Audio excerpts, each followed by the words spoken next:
Hey everyone, welcome back to the Coffee and Dates podcast. I'm Adil, I'm Fatima. and this is the podcast where we drink coffee and eat dates. But I'm going to let you in on a little secret. We're not drinking coffee. Right now we're drinking chai. Yeah, chai. So chai or chai, we know. I don't know. So yeah, that's what we're doing today. And we have we asked you guys what you guys wanted us to talk about. We're kind of running out of things to talk about. We don't really talk about much as a couple. So other than our cats. Yeah, other than We our talk cats. about our cats a lot. Yeah, but I don't think you guys are you guys interested? I don't know. I think They might be. Yeah. So we have 2 cats. Okay, never mind. So basically, we asked you guys what you wanted us to talk about, and one of the things that really we are reading through the comments, and then what kind of caught our eye was someone who said, what did they say exactly? Let me pull that up for you, actually. Yeah, let's do that. Okay. So the question was, or the topic that they wanted us to discuss was, are parents immigrating to the U.S. only for their children to want to leave? Yeah, so I think it's very interesting. We aren't parents right now. Hopefully we will be one day. And I have a lot of friends who are parents, and their kids are getting to the age where they're starting to go to school, and they're kind of like seeing all these things going on, and the American culture and how it might affect their kids. And I think a lot of them have maybe had discussions about moving overseas, and it is really interesting because we are, at least me and my friends, we are like the first generation here. We were born overseas, and then we came here to this country, and we're already thinking about leaving, which I think is really interesting, considering I think at the bigger picture, America is in the United States is a great place to live. Yeah, definitely.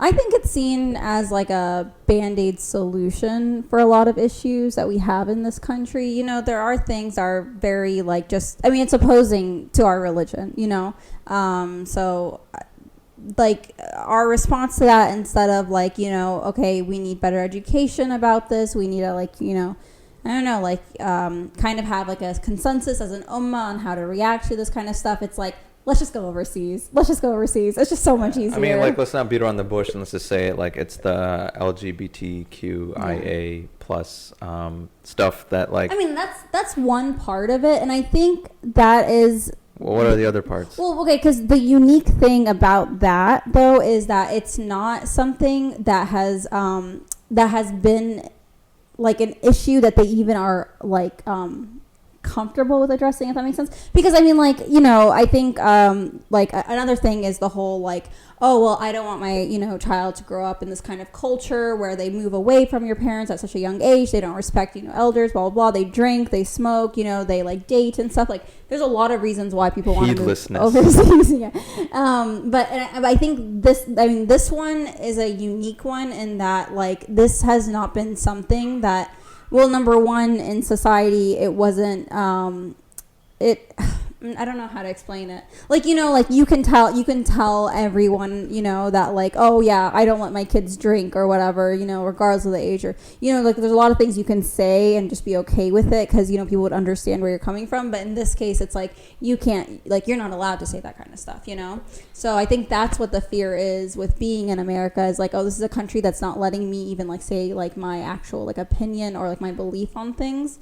Yeah, it's I think to the point where oh, your beliefs are just wrong, they would be saying that to a Muslim. Yeah, I think that's what a lot of people are uncomfortable with, and I think that's why they're you already know a few families who have already moved overseas, or from your sister's friends who have moved back overseas somewhere to avoid this kind of stuff. So we're already seeing it, and I don't know. I think it might be. It's at the end of the day, I think it's just it's people just wanting to chase this idealized society, and our parents did that by coming here. They're oh, we have my family was living in Pakistan, and then we lived in Saudi for a while, and they're like, oh, like our education for me and my brothers would be better if we moved there, and then they can have a better life there, and then they'll be more well off, they'll have more basic things, and their needs will be met, and they'll have everything they want. And like we're here, and it's kind of like that, me and my brothers, we're all professionals, we all work in like corporate America, and alhamdulillah, like we're in this position where we can do so much, and we're not thinking about our next meal and things like that. So it, like, our parents' vision worked, but then there's all these other like all these other periphery things that are like making us feel uncomfortable here, and it's us trying to chase this like idealized world overseas. And then I don't know, like I think at the end of the day, there's no such place on earth, right? Yeah, there's no perfect place. Like humans are just uncomfortable people, uncomfortable species, and that's because we're aliens. I mean, no, like there's that whole thing about like as a Muslim, like you'll never feel comfortable. Oh, sorry. Was I supposed to react to the alien? Yeah, I don't know. You're just like, wait, are we not aliens? Yeah, we are though. I like, but especially like as like, when it comes to being like a foreigner on a land, which is what an alien is. No, we're aliens on Earth. Mm-hmm. Like, okay, as a Muslim, we believe Adam and Eve were in heaven, and then they got sent to Earth. So they're not from here. Yeah. That's why I think, look at like any other animal here. Like they don't build like straight edge like things, and like, oh, everything needs to be perfect, and like we're always, we like looking at vast things, like we look at the oceans or whatever, and like that's just like not what's here. Yeah, we're not from here, and we need to realize that. And like whatever we're chasing is not like we're not gonna find it here. 100%. Yeah, so I think like we just gotta chill and just like let it be. Like obviously get your needs met, do the best you can, be the best person you can be. But we're aliens, so I don't know why you're making that face. Tonight. Wait, I don't know why you're making that face. Uncomfortable. We are uncomfortable. That's how. Like there's like think about like the richest people. Like there's so many like millionaires, billionaires like offing themselves. Mm-hmm. They have everything they want that they could need. Like they could be in America. They could hire a private tutor for their kids. They could do anything that they want. They could build their own school. Anything that we think is a problem, like they can solve, but they're still uncomfortable. I don't know. I think there's something more. I think we're not really registering that we're aliens. Okay. Wait, I don't know. Like you're looking at me like I'm crazy, but like that's what we are. Yeah. Okay. All right, but yeah, if we're trying to get to like this perfection thing, I think the ideal thing to do, or the best thing to do, would be to stay here and try to keep building. That's what we're, Yeah. I mean, I don't think you can escape these problems, though, even within a Muslim community, because regardless, like, you can only shelter a child or a kid, like, so much, And, I mean, I know for a fact these, like, the same issues exist within Islamic schools, Yeah. I know that, like, for a fact. So yeah, there's dating, there's drugs, everything. But even, like, this LGBTQ stuff, it's also in Islamic schools as well. There, like, it is, yeah. I don't know. I asked Amar, and he said no. Yeah. So you asked my 16-year-old nephew if this exists, and he said no. So okay, we're good. Let's go to Bumper Burger. Then we're done. Yeah. So no, I mean, anyways, my point is though, like this stuff will exist regardless. Even if we, stayed within like a majority Muslim community or whatever, you try to take your kids to Muslim school, like this stuff is always going to be around. So I think like the idea is like, well, if I take my kid if I take my kid overseas, they'll be around other people and other families who think like me, so it'll be easier to raise my child, or I'll feel more comfortable with what my values are. So that's like what the idea is, because so what our parents did, okay, was like they came from overseas obviously to give us a better life.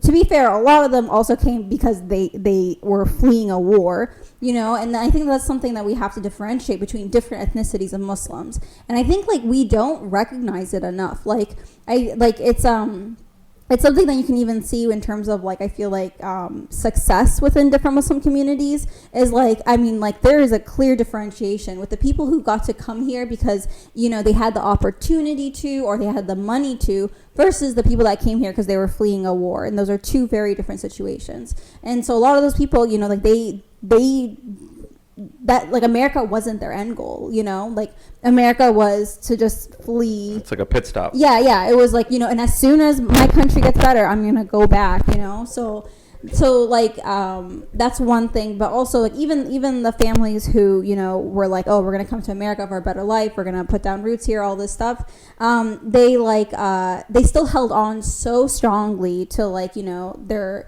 not even Muslim values, like cultural values from back home. And I mean, obviously it's going to rub on to us too. So we're going to like idealize this life that they're talking about where everyone thought the same and you're not this like unique person who has these specific ideas. So of course we're going to romanticize this idea of like going overseas and, you know, living this life that our parents keep talking about. I think once you do it, you realize it's not, you know, it's not the place that your parents left, you know?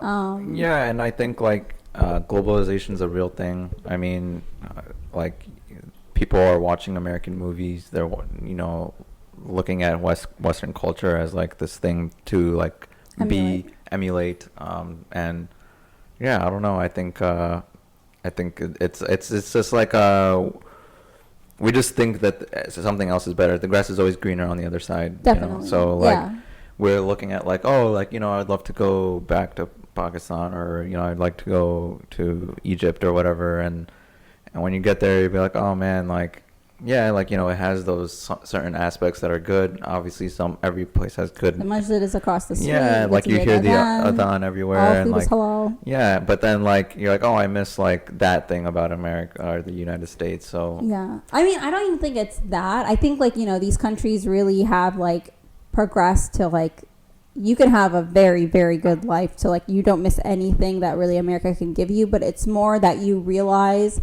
that your problems don't just go away from moving. Yeah, it's like I mean, I still like there's still like drinking in Muslim countries. There's still alcoholism problems. There's still drug problems. Yeah. There's still like, you know, premarital relations. It's gonna sound like I'm obsessed with the show because I bring it up every single week. But you know, like even in the show Rami, he goes to Egypt, right? And I actually thought that was so fascinating that he included that episode.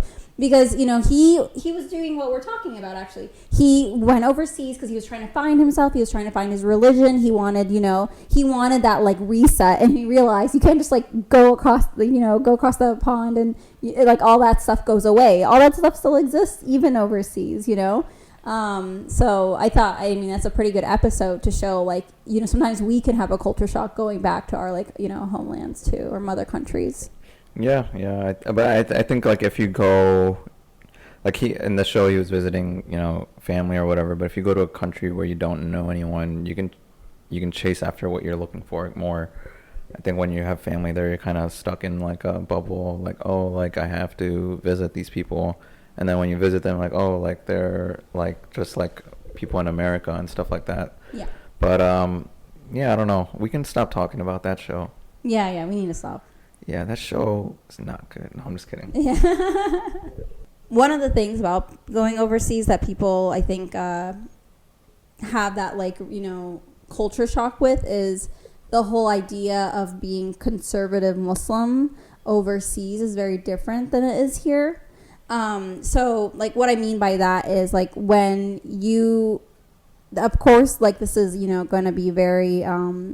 like specific, it's not going to be in every situation, but like if you describe like the way like a lot of, you know, more like practicing Muslims in America live, people overseas are usually like shocked about it. They're like, why are you guys so strict, you know?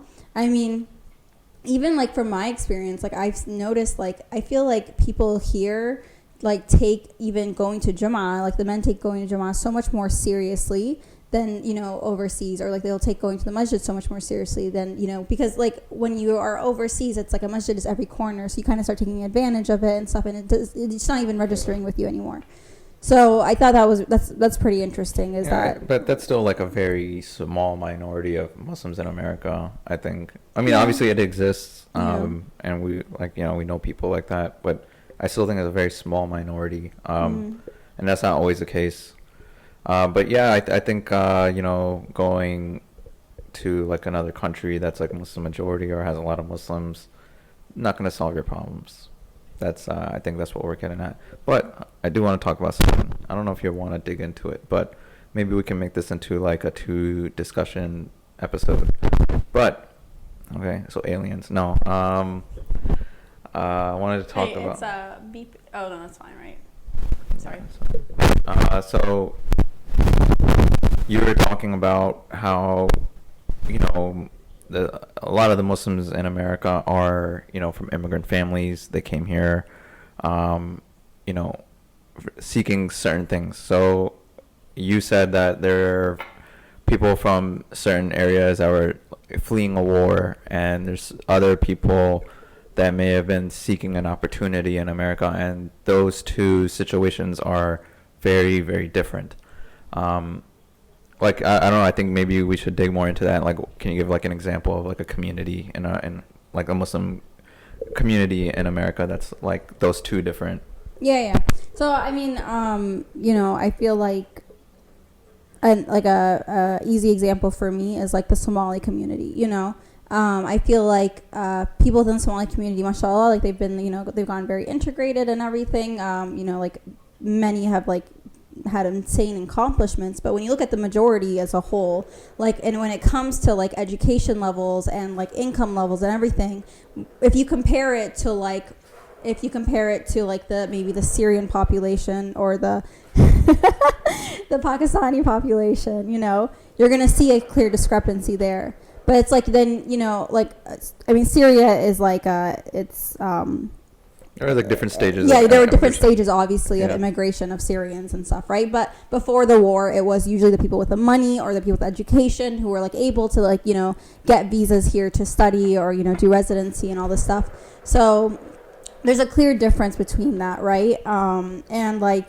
So I think, like, for example, if you wanted to compare, how like successful different like ethnicities of Muslims end up doing when they immigrate and stuff, like it's not fair to compare, like, let's say Syrians and Somalis, because they came here on very different, like, with very different means. It would be more accurate to compare, Somalis who like came here as refugees to like the Syrians who went to Turkey, for example, as refugees. That's a more accurate representation, because when you come here as a refugee, it's very different, like physically, mentally, like financially. It's a whole different like thing, right? What schools your kids can go to, who all that stuff, will basically set you up for generations in a certain income bracket for the most part. And then, to get out of that, it takes a lot.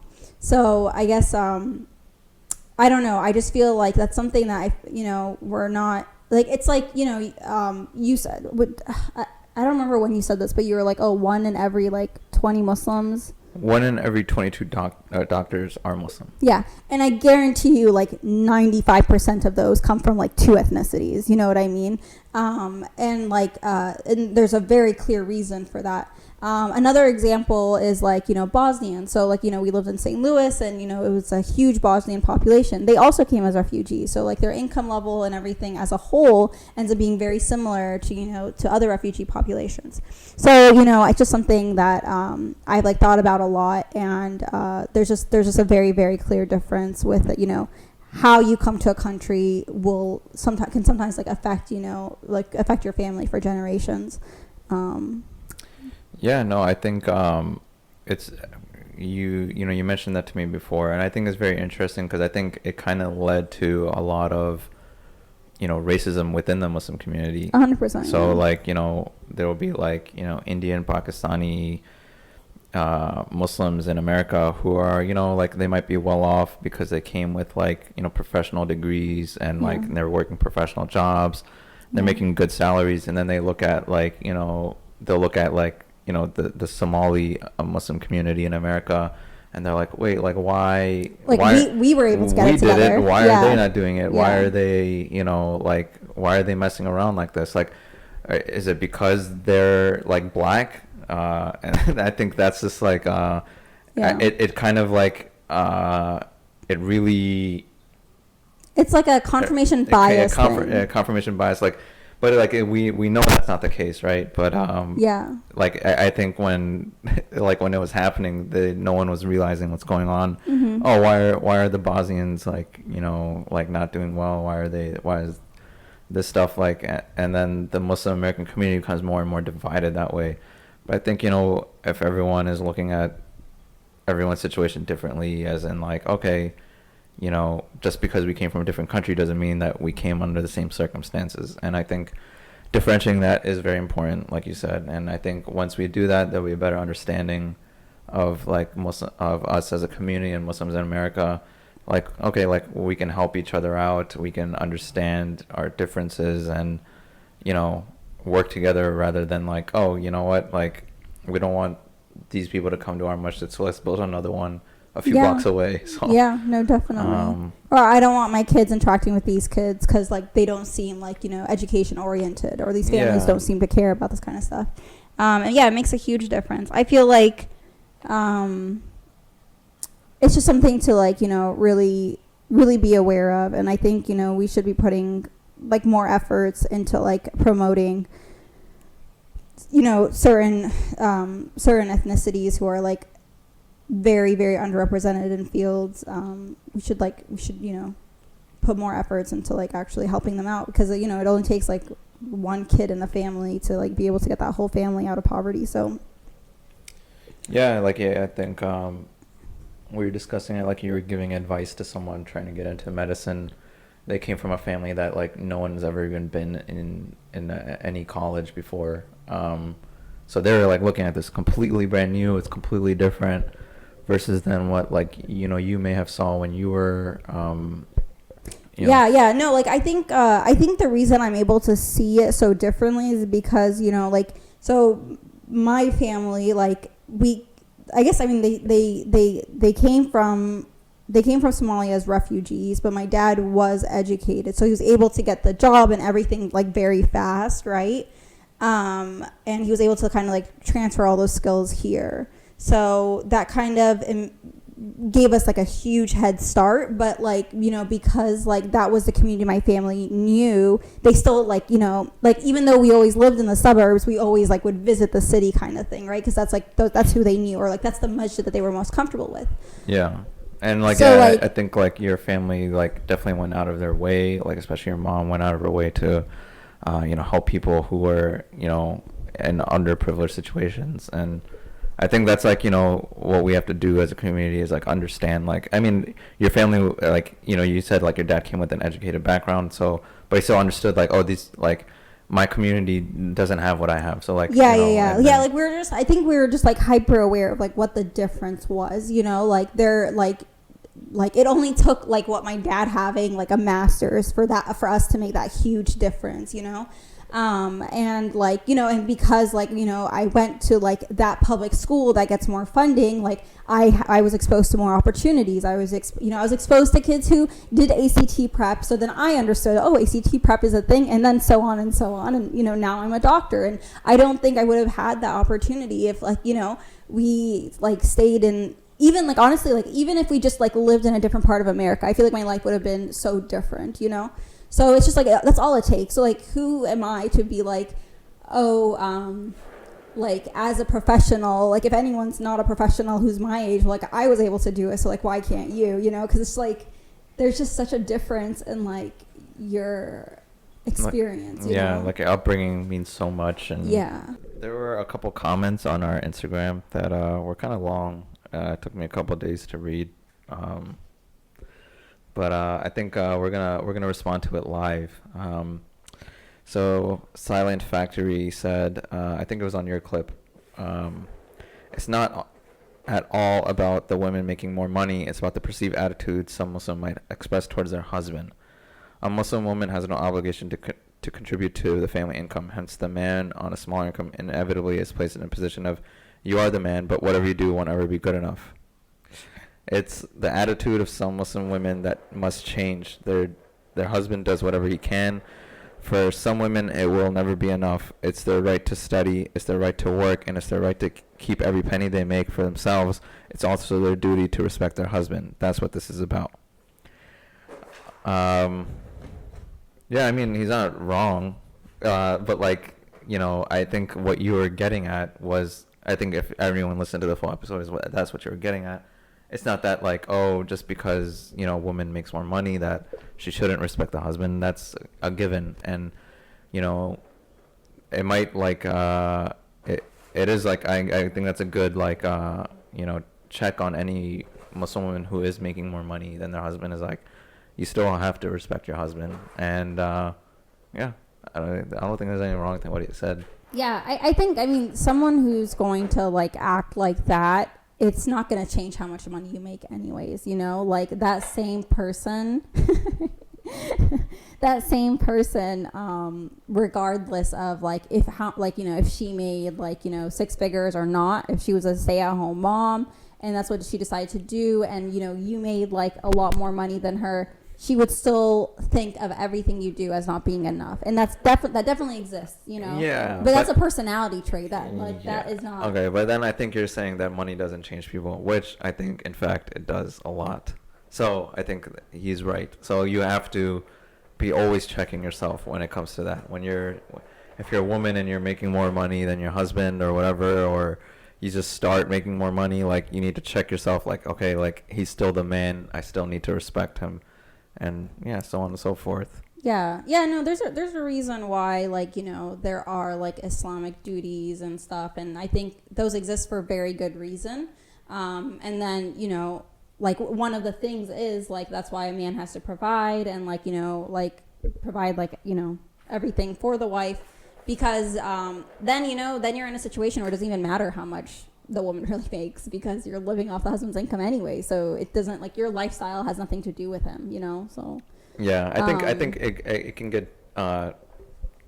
get dangerous for, I think the respect thing can really change if the woman starts contributing to the family and doing so in a big manner. Yeah. Then it's like, oh, like, the decision making process is, like, through me, like, you ask me for things and, like, you do this, like, the whole, like, dynamic would change. So yeah, I mean you can even see that with the whole, like, I mean, even just with, like, not now, obviously it's not the same relationship, but when it comes to like, you know, money dynamics, it's like, it even, like, comes from, like, parents and kids. The second, like, a kid, like, starts making, you know, a teenager has, like, their own job, their dynamic completely shifts, you know. Exactly. And I feel like that's usually when, like, you get into, like, the most fights and stuff with, like, a parent, is, like, when you realize, like, wait a minute, I make my own income, like, why am I listening, you know? Yeah. So that's definitely a thing, 100%. So yeah, like, I think that's something that should be addressed in couples counseling, because we're not qualified to, like, actually be able to answer this. Yeah. It's something that's really hard to bring up, and it's a very fragile conversation, you know, because, you know, even something as simple as, like, how much money do you make? Like, what is your salary? Is something, like, it's very awkward to talk about, you know, and I feel like some people get very sensitive with that conversation, you know. So it's definitely something that's difficult to navigate, and unfortunately, it's, like, not something they should leave off till the end either, you know. So I don't even know what a good answer is to, like, how to navigate those kinds of conversations, because yeah, I think just premarital counseling. But it's like, by the time you're at premarital counseling, it's like, that's kind of late in the game, you know. It's to like, talk okay, about money. Yeah, you know. I mean, yeah, I guess you just have to bring it up. It has to, like, if you're a woman and, like, you need, you know, you want a certain lifestyle, you need to know how much the guy makes. And you don't really know that unless, like, you know, like, I guess with Glassdoor these days, you could kind of figure it out. Estimate, like, oh, he makes around this much. If you know, like, you know, their profession and what company they work for. But it doesn't even matter how much, like, you know, how much they make. Like, things that matter are, like, okay, how do you view finances? Like, how much, like, how important is savings to you? What do you consider expensive eggs? You know, like, those things, like, can really, like, mess up a relationship or cause a lot of tension. And, like, those are the things that you kind of have to be on the same page about right away, or one person just has to not care at all. Yeah, you just have to be aware of it, I guess. I mean, because, like, I don't think you should stop talking to someone if they're like, oh, I spend $8 on a dozen eggs. you know. That's weird. It is weird, but I don't think that's why you should stop talking to them. But like, you know, it's like a little thing. But no, I feel like that's like a little thing that will eventually add up, though, because then it's going to turn into like, well, you know, like my toddler child who's going to grow out of these socks in 2 weeks needs like these $20 socks. Like, you know, those things, like, I feel like will, like, but if you're not even on the same page as to like what is worth it and what's not, then those things will start causing a lot of tension. And I mean, and especially if I think it matters on what you care about, because like I will overspend on certain things that I care about, but I will not overspend on slivered almonds. You know, like that's not. I'm never going to do that. So like I don't care about slivered almonds. The slivered I hate almond slivered things almonds. was just like because it's so. I was just shocked that they sold them at Aldi's, and I was like, oh, okay. Like I don't care about slivered almonds. We're I don't at want slivered Aldi's. almonds. Why are we getting slivered almonds? Okay, so the next comment. I can't believe we're still talking about slivered almonds. Oh my god. The next comment, someone said, I think hand-waving the issue as men being insecure doesn't do much to figure out why men would come to the conclusion in the first place. It's very rational to assume that a woman who loves her career and spends most of her time working on it will not be willing or able to sacrifice it to raise her kids. To say that insecurity is strange to me. I think the reason men are scared by this is because career-driven women are usually not willing to drop or go part-time once they have children, which the Islamic family dynamic needs. The fear is that career women will be the career will be the priority over the family. Islam mandates that men provide so women can raise the kids. Women making work the priority in recent years is from Western values and not being willing to depend on a man and not trusting Muslim men which is the real issues. Anyway, love the podcast, guys. Appreciate it. Yeah. Okay. Have you talked to this girl that is not putting her family first? Because I don't think he's actually been in this situation. He's saying he assumes.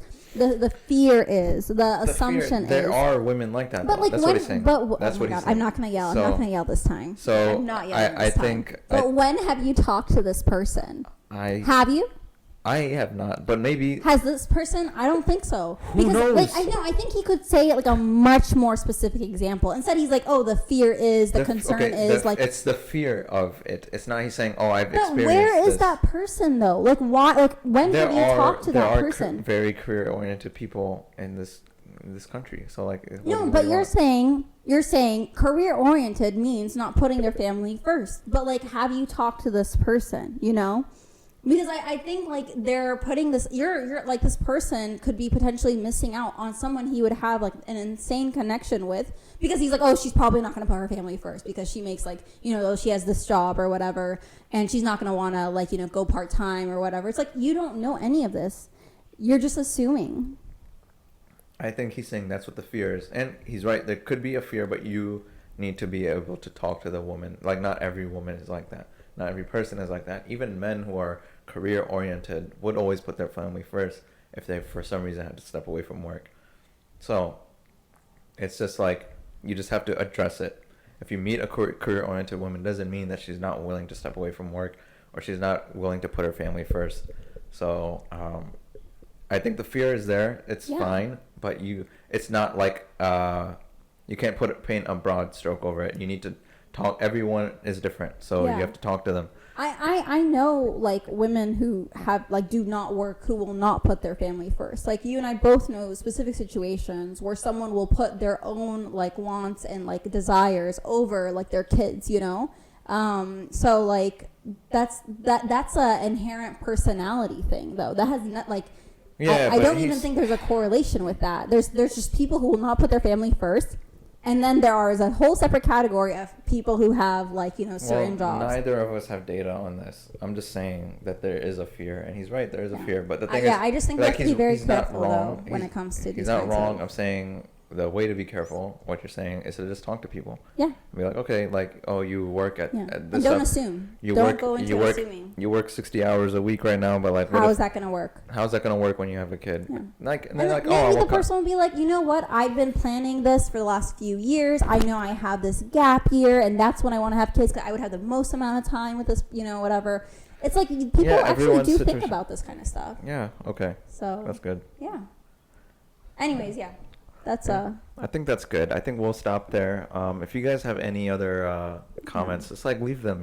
I think we got a lot of discussion out of this, Yeah. and don't move to another country just yet. Maybe wait a few years. Doesn't matter where you go, because Yeah. like Also, we're aliens. I want a survey of people. So I'm gonna assume like 99% of people who watch the podcast, 100% maybe, are Muslim, and almost all of them take off their shoes No, no, when no. they. My old boss said he watched a couple episodes. 99% of people are probably Muslim, and they're probably gonna take off their shoes when they come home. I have a question. If you have a maintenance person, or like, let's say someone from TaskRabbit or whatever, someone coming in to do some kind of work in their house, do you ask them to take off their shoes? That's all. Yeah, I do. That was just the question. I just want to know. I want to know, like, what is that, like, what's the etiquette of this? Don't forget to like, comment, subscribe. Subscribe on Apple Podcasts, Spotify, YouTube. If you don't follow us on Instagram, make sure you do that. And yeah, we'll see you guys next time. Bye. I think that was good.